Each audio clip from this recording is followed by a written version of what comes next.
Hello, welcome back to my car on my crazy 950-ish mile road trip.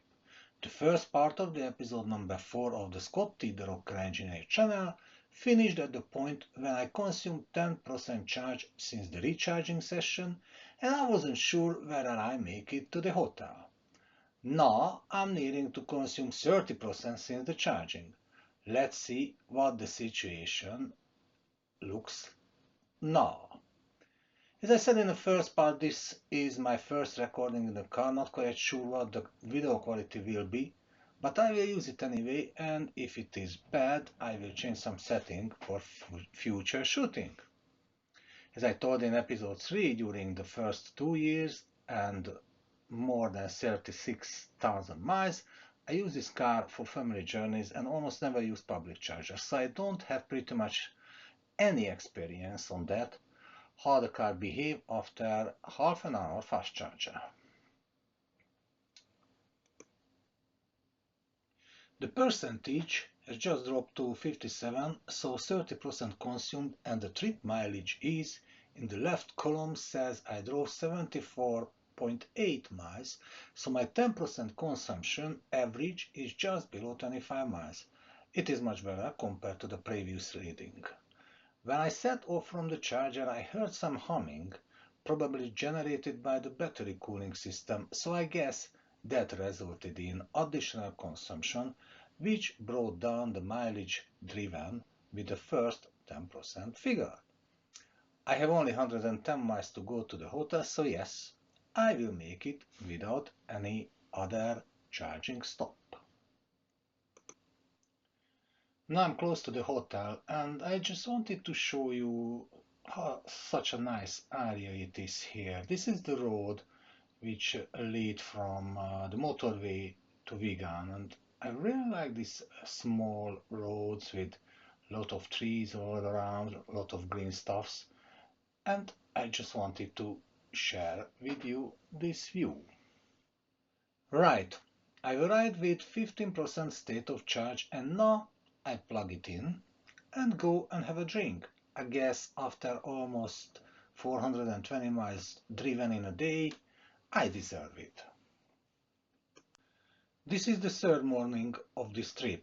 The car is fully charged. It took 64.67 kilowatt hours overnight and I had a great dinner and a peaceful sleep in the meantime. I wouldn't call it difficult or uncomfortable by any means. I've been already on the road for a while to see a supplier this morning. The weather is fine, the traffic is good. Let's check how many miles I did with 10% battery charge.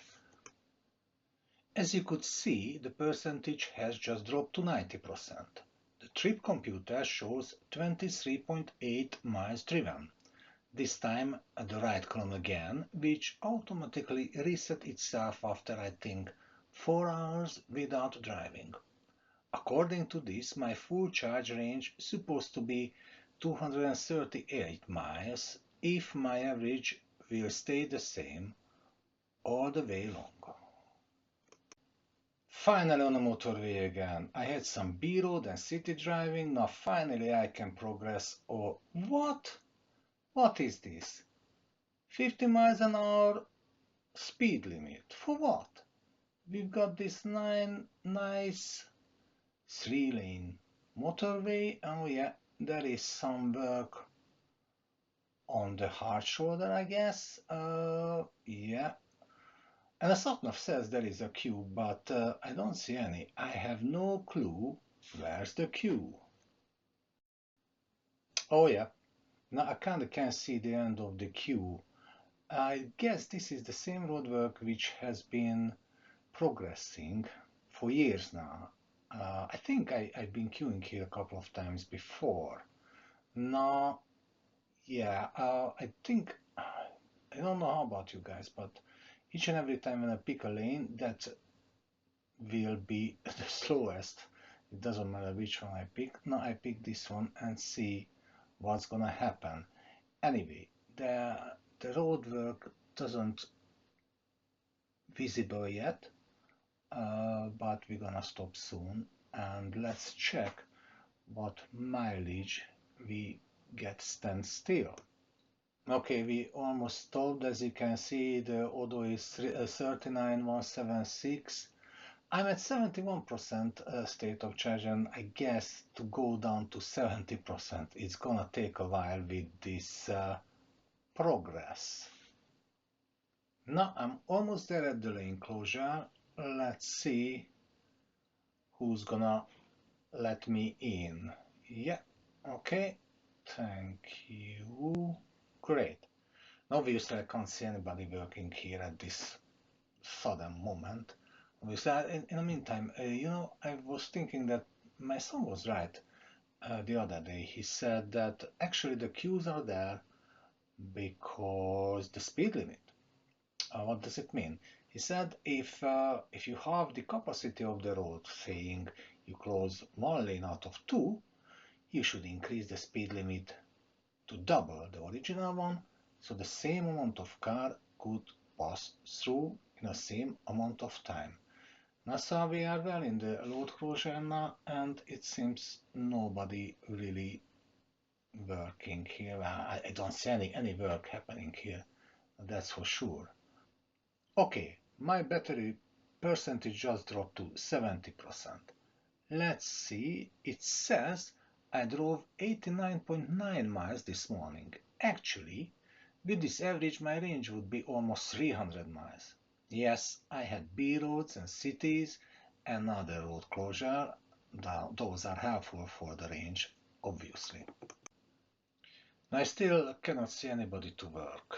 And I'm thinking, who knows how many thousands of people spent and wasted enormous amount of time as a total with queuing here since the construction has been started, not to mention the products which couldn't reach their destination sooner.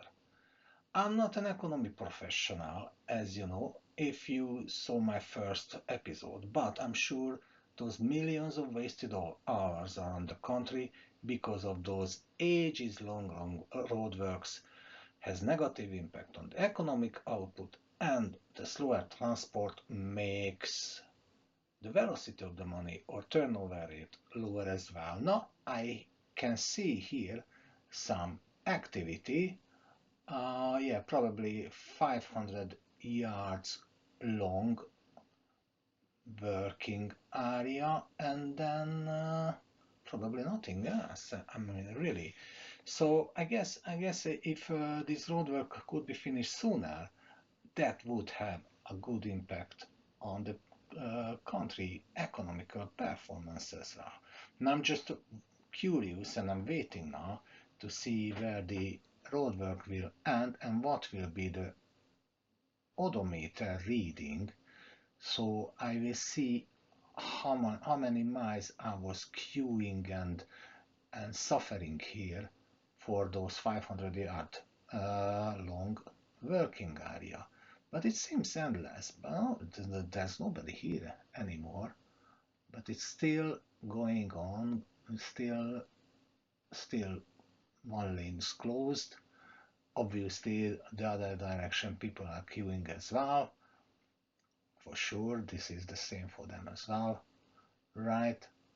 So again, a huge amount of wasted time and money and effort. It is really endless. I mean, I just can't believe this. Is it finally says no? It's still free recovery is still awaiting, right? Which means it's still not the end.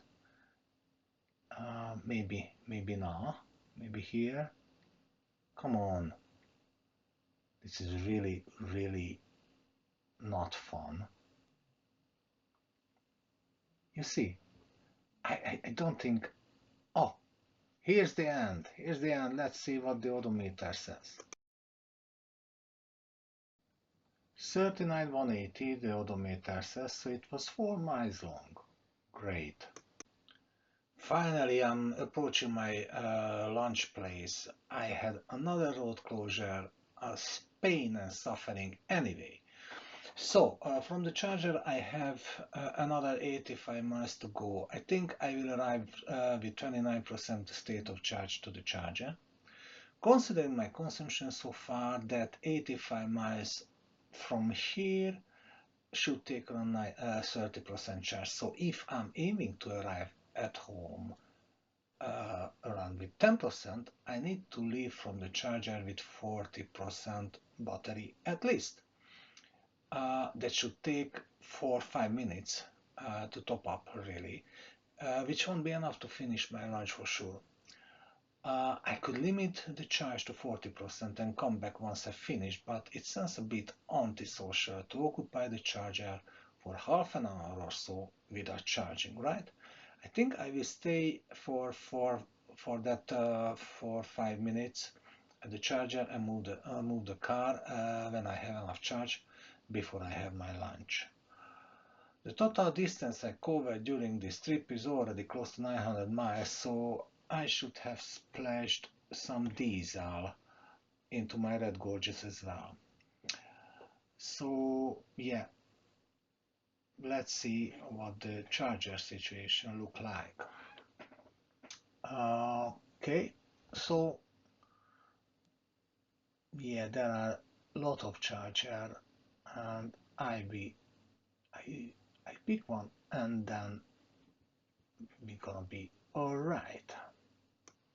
Now I'm at the charger. Based on my consumption so far, yes, if I charge up to 40%, still will arrive at home with 10%. Honestly, I've never seen a single digit state of charge in this car, and while I don't think on the M25 the traffic will so wide and fast that my consumption will dramatically increase, but yesterday, you remember, after charging I had a pretty bad consumption during the first 10% or so.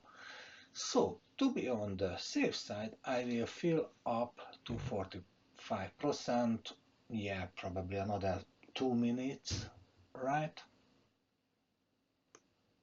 So, I left the charger with 45% and now I'm down to 35%. I have reset the manual trip computer when I left, so the left column will be applicable now. Since charging, I drove 27.4 miles, which is pretty good, especially considering that 18.5 I had yesterday after the charging session. Now it's true, today I had only 6 minutes charging, not half an hour, and this time the car was sitting without charging while I had my lunch. So I think I will arrive at home with 15% state of charge. Yes, doubtful crossing approach. Yeah, I hope this gonna be the final hurdle for my journey before I arrive home. Ta-dam! Finally at home. Yes, I made it. It was a long journey. It was very long and suffering, kind of. Anyway, I made it and I arrived home with 15% state of charge. Since the charger, the sat-nav says, or a trip computer says I drove 82.3 miles. So let's see some summary Excel.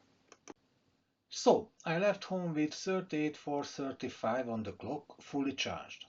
I arrived to the hotel, which was the first public charge, with 16% state of charge, and charged my car up to full with 64.22 kilowatt-hour, which cost me nothing. Yes, nothing. How is that? So this hotel offers a so-called wheel deal. You pay £30 additionally to your room charge. For that you get £25 discount from your food, a free welcome drink, whatever you pick from the bar. So you already got £30 worth of compensation. Then you also get 20% discount from any further beverages you consume, and you can charge up your car overnight for free. So the charge is free, as actually you get more value in discounts and welcome drink than the £30 you paid for it.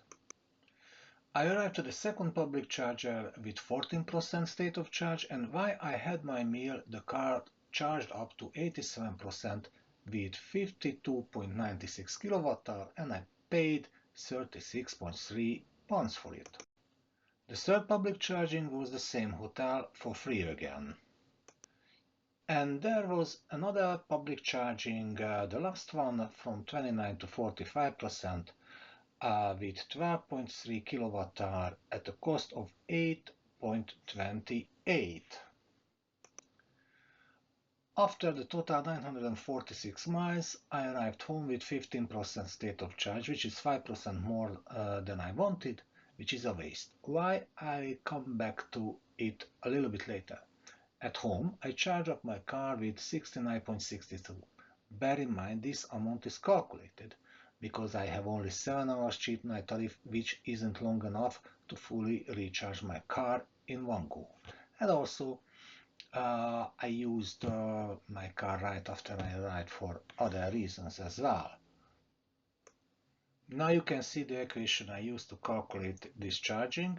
78 kWh is my full battery capacity multiplied with 0.85, which is 85%, and multiplied with 1.05 to consider some charging losses.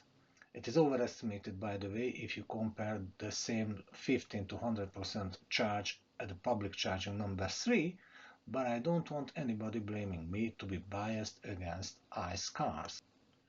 So my total fuel cost with the EV adds up to 48.97 pounds.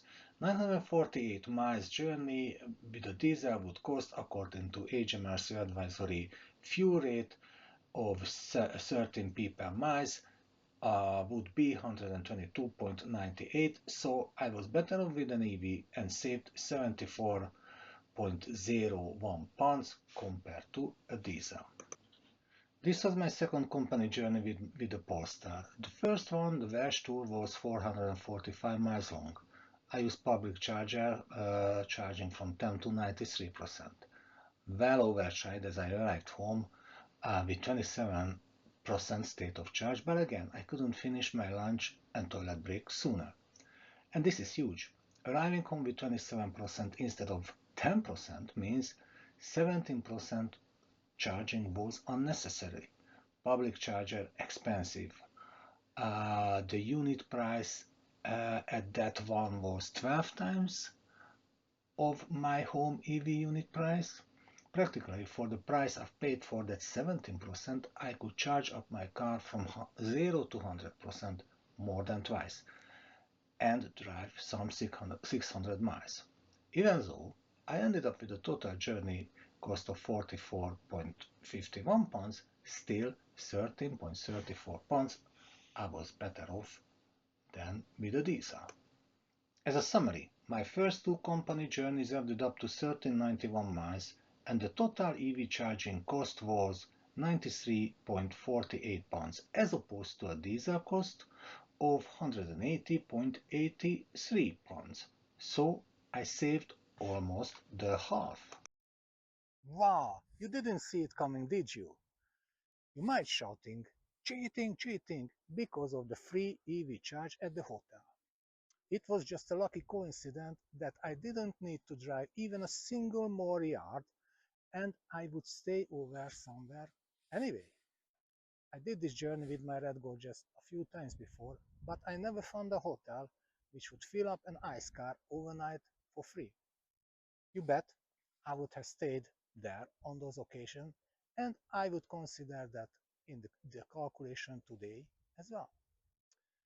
I don't know, maybe I'm just ill-informed. So by all means, if you know a hotel on this road, or anywhere in the UK, or even in Europe, which would fill up an ice car overnight for free, let me know in the comment section. Now it's true, during my first two company journeys, I was better off using my EV altogether with a bit less than 90 pounds throughout almost 1400 miles. But it's way too early to celebrate or mourn. Depends on which side you are in the EV versus ICE car debate.